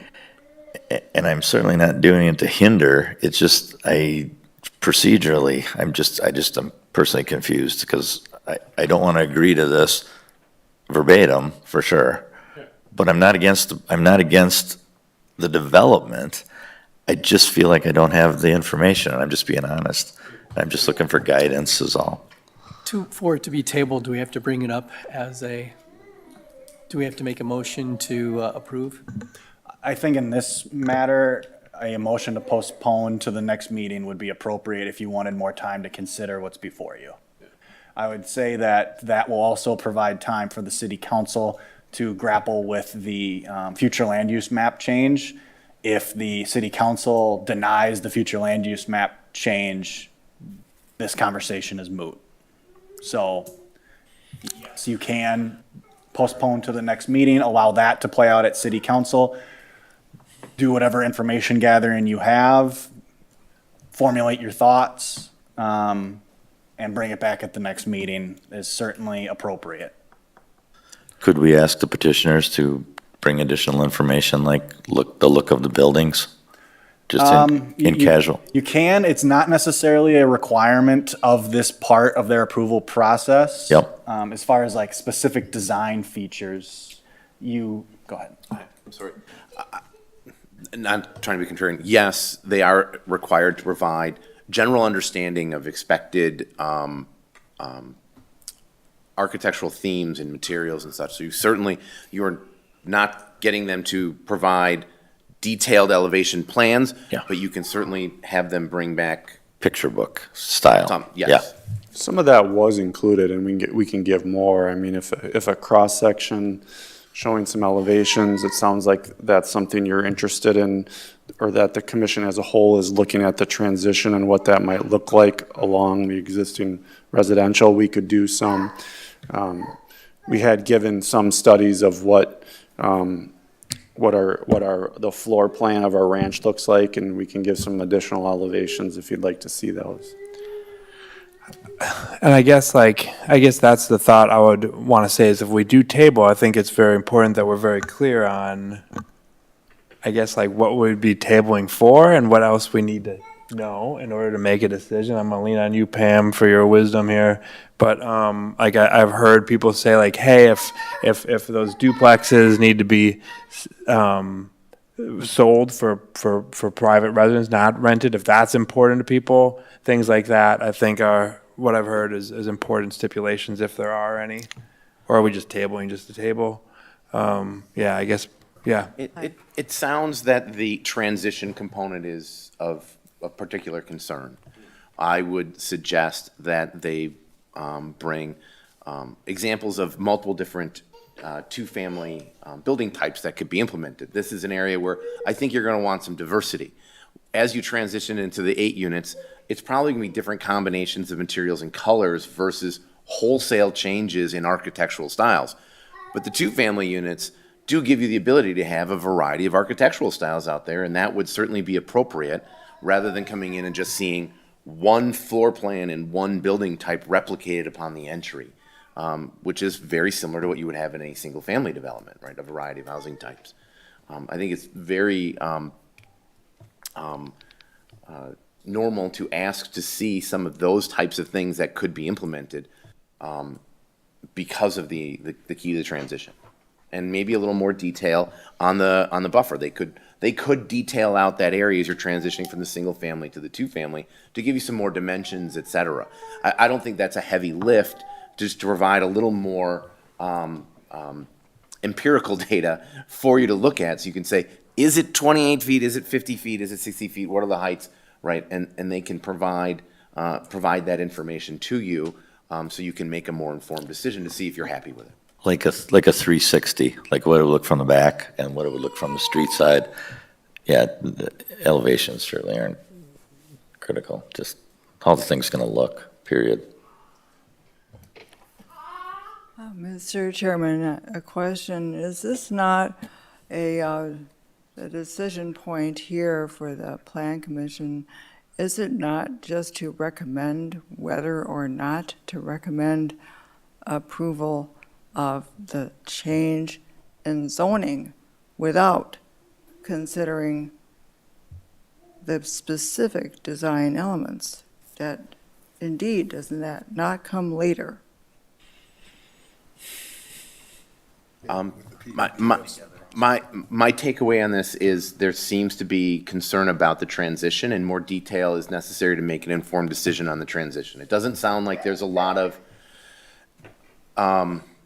expected change from the Plan Commission as you move north on the site, but the southern end of the site seems to need a more detail, and you are certainly well within your right, and the code spells that out, that you can ask for those types of detail. I'm not saying you're going to get, engineering plans and a full landscaping plan here, but they can certainly provide a bit more understanding of what some dimensions are, maybe what some sight lines might be, and again, maybe 2 or 3 different alternatives if that's what you want for the two family units. I think that before we're getting into the concern that seems like you're raising, Ms. Lazaro, says, are they starting to design more than they need to for the general development plan? I think there's a big gap between a little more detail on a key area versus the detail that would come with a precise implementation plan. To add to that, I think because the zoning change has the PDD overlay incorporated into it, there is a interplay between the proposed development in front of you and the zoning change that's being requested. So there is an entitlement to this action after the city council has grappled with it, and because the PDD requires or allows for exceptions, negotiation, and things of that nature. If this was a straight rezone from single family R14 to multifamily R312, I would say you're exactly correct in that these details would not be appropriate at this time in that for something like that. But because of the PDD overlay, because of the detail that goes into that plan, because of the steps that are required, the general development plan, the developer's agreement, the eventual precise implementation plan, because of those components, there is the opportunity for more discussion on the development specifically than if this was just a rezone to R312. I suppose if we are considering tabling this to after the city council could hear the change we just made to the plan, to the Future land use map Yeah, thank you for the future map.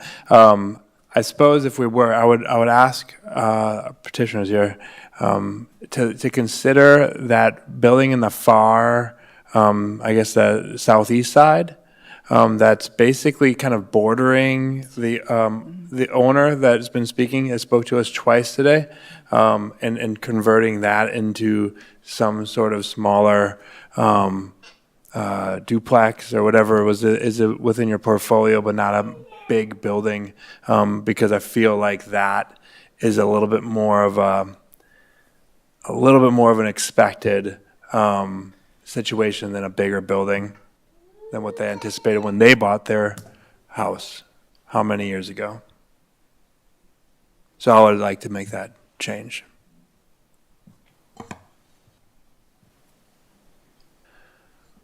Okay, well, I'm ready to hear a motion to table this, if we can, to after the city council hears the future land use.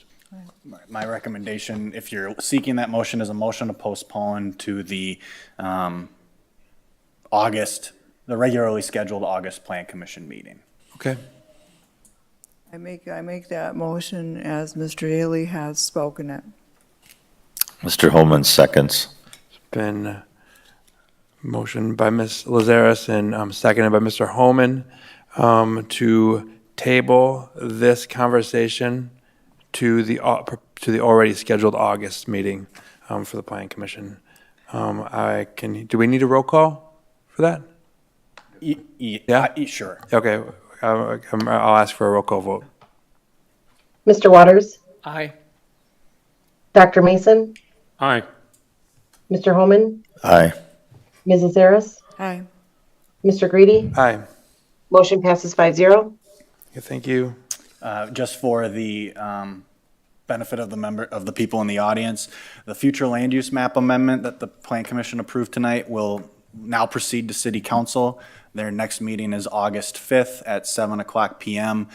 There's not a public hearing, but at the beginning of the meeting, there is a public comment period in which you're able to speak on items on the agenda. So different from tonight where you waited until the public hearing, at the City Council meeting, your opportunity to speak will be at nearer to the beginning of the meeting when the chair calls for public comment. So that is August 5th, 7:00 p.m. and the future land use map amendment will be on their agenda. Okay, thank you, Mr. Daly. Moving on to number 11 of our agenda, a zoning administrator code update. So this is more or less a request from you guys from past months that we were going to kind of continue to maybe massage our zoning code. I'm still kind of looking for some direction of where we want to go, what we want to attack. I do have a few suggestions if somebody wants to contact me. I have a couple of other code issues or some things that we could look at in our ordinance. But other than that, it's probably someone wants to reach out, call me, we do lunch or whatever to kind of think about what we want to do for presentations to the Plan Commission for code changes or updates or modifications, whatever you guys want to do. Okay, noted. Thank you, Troy. Appreciate you. Thank you. Is that okay if we move on to number 12? Recommendations for future agenda items. Is there anything we can anticipate in the next month on August? What we just discussed. What we just discussed, thank you. I don't believe other than the postponed item that we have any active applications right now or pending notices that are going out. So nothing TBD. to bring up from us right now. Okay, thank you. Can I Yeah. just ask a point of clarification? Now that, do you need more direction? What exactly we want? Or not? Would that be helpful? Well, I think that should probably take place I think you should all think about if there are specific changes you'd like to see and deliver those to the developer at the next meeting. This is The next meeting? Okay. You now have time to kind of formulate your thoughts, think it over. You'll be able to see how the city council reacts to the future land use map amendment. All right. And it may be that this conversation is over at that point if the city council says, no, we want R14 here, we don't want to change the future land use map, then that piece of the conversation is gone. I think that if you're, from staff's perspective, I think that those concept plans that we have, I think it would be good for the Plan Commission to give a lot of thought when those concept plans come forward as to what specifically you need to see from them to make their proposal, their formal proposal to you, be something that you're at least willing to grapple with, that there's a route to getting to approval. If something comes to you in concept form and it is just contrary to what this commission wants to see, and especially when it requires a future land use map amendment, I would encourage the Plan Commission to tell the developer, we're not interested in this. Here's what you would need to do in order to Okay. have a chance of approval. So next time we can So I think those concept plans, I think more robust discussion and interaction with the developer at that point would certainly be very beneficial to staff. So that Okay. when we bring something to you at a formal application, nothing's guaranteed, but at least there has been, that conversation has been more in-depth, and we're at a point that the Plan Commission is starting at that's more comfortable than if something's just completely out of left field that you don't want to see at all. Okay. So Thanks. I'm assuming that in the future, as we have more people looking at different sites, wanting to develop, and us having to change our code, and they come to us with those concept plans, it's very important that we have our act together and we know exactly what we're looking for and what we need to change, and asking those questions and being very direct Right, because with those the statements. concept plan is optional. The developer can choose to skip that portion of it. We try to push them towards having one, because it gets it on, it gets it being talked about earlier. Some things can be worked out, obstacles can be identified early, things of that nature. And so we want to reward developers who take advantage of that concept plan rather than just pushing forward with an application right away with some concrete feedback. Because for the most part, if you had a concept plan, it's like dead on arrival, especially if it's a future land use map amendment, because the Plan Commission, if you don't approve a future land use map, the conversation ends there as well. It doesn't go to City Council. I think that that's important, because otherwise there can be some bad will, because dollars get spent to develop plans with the city. And so if they come to a concept plan and it's all thumbs up and not a lot of comments, and then they bring that exact same thing back forward, and then we say, well, we don't know, that creates a difficult environment for staff to operate in, certainly, because we thought we were bringing something that the Plan Commission liked. So I think your comments are accurate, that when those concept plans are in front of you, just really take that opportunity to engage as much as you can with the developer at that point and provide as much direction as you can. And if that direction is this is a no-go, that's also important feedback, because if we know the policymakers aren't interested in something, we can often direct the developers to do something else, seek a different parcel, come up with a different plan, and not have to go through a process that there was never interest in the first place. That was. Well, a I lot of hope words. I hope they understand. I mean, if there's a 4-1 vote, I hope that they understand that there's an interest. I think hopefully they just don't. Hopefully they're a little bit more informed about what it is that they would need to get to a yes on. I think it's very difficult when you have people in the audience that are all very clearly opposed to this. And I don't think that sometimes we appreciate that when they come back, they're going to have people that are very opposed to this sitting and looking at you.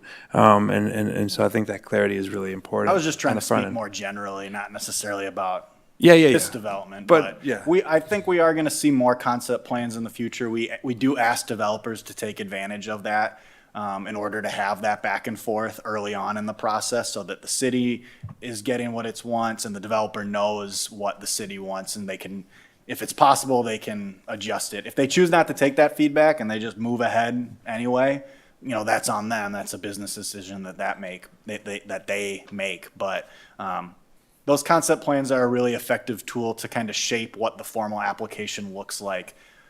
So when it gets to you, it has at least incorporated some things that this Plan Commission has said, this is our vision for the community, for this specific parcel, for this specific land use. And then the conversation can just kind of build from there. Okay. Thank you. Any other questions before we move on? No? Okay. Finally, I'll take a motion for adjournment. So move. Been moved by Mr. Mason, Mr. Holman seconds. seconded by Mr. Holman to adjourn today's Planning Commission. All in favor, say aye. Aye. All opposed, say no. All right, this meeting has been adjourned.